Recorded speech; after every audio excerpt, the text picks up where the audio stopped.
artificial intelligence going to run our lives? Hi, I'm Tech Grandma, and have you seen all the scary information out there about artificial intelligence, also known as AI? There are a lot of things to be concerned about. First of all, jobs.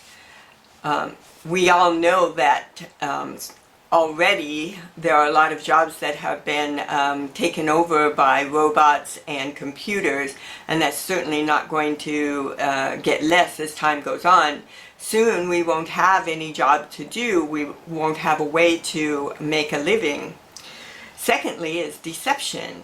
You may have heard in the news about Taylor Swift, images of her showing up on the internet posing nude. Taylor did not pose nude for those photos. They were completely generated by AI.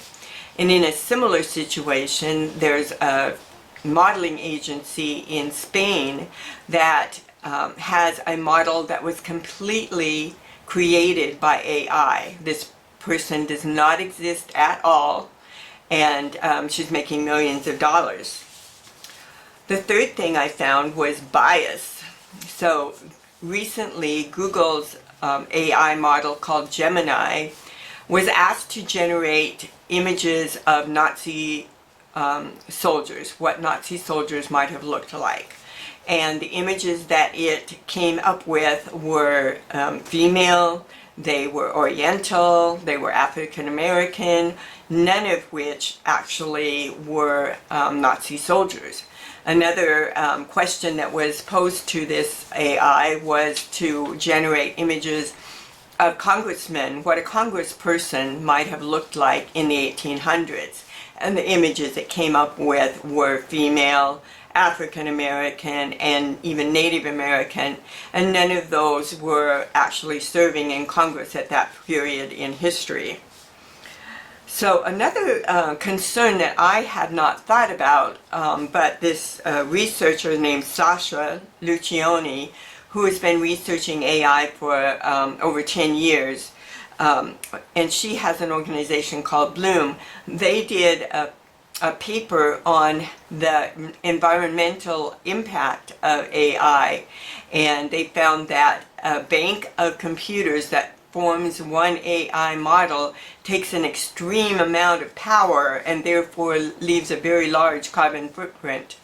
And then also those same banks of computers are made of a lot of plastic and metal that eventually would have to go in refuse somehow. So in the fifth thing that concerns me is safety. If you're as old as I am, you might remember a movie that came out in 1983 called War Games. And it was about a computer that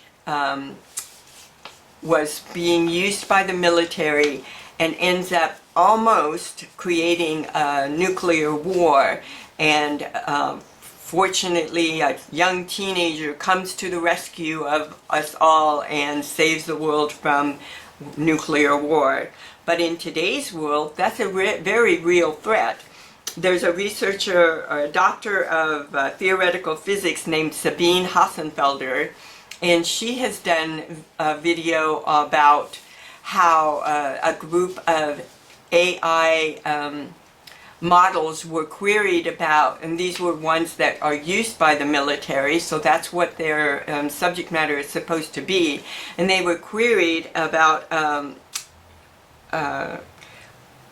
situation that had no provocation and it was a neutral situation, and several of them chose nuclear war as the solution to the situation. So finally, the last thing is transparency. So an AI is, like I said, a group of computers that performs together as an AI, and it has, each one is owned by different companies, and they designate people, humans, that are the trainers for the AI. So these trainers specifically tell the AI what it's allowed to learn, quote unquote learn, and what it's not. and there was a group of, Joe Rogan did a video about a group of AI trainers that had trained this one particular AI model, and found that the AI had learned chemistry when it was not told to learn chemistry.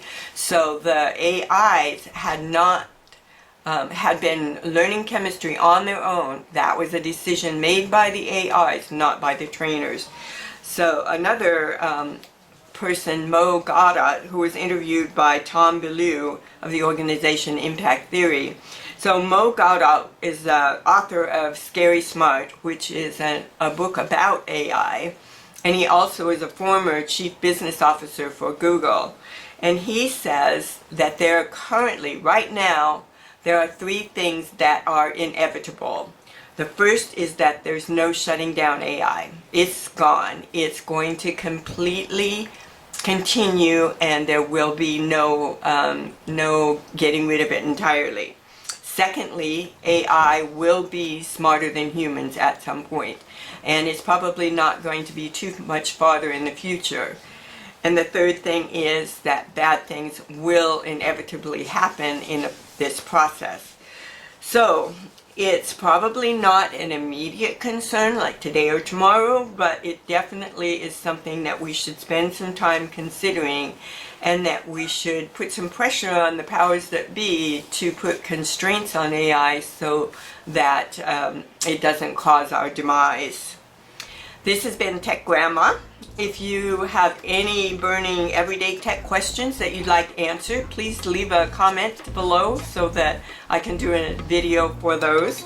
And if you want to learn more tech information in short, understandable videos like this, then please like this video and subscribe to my channel.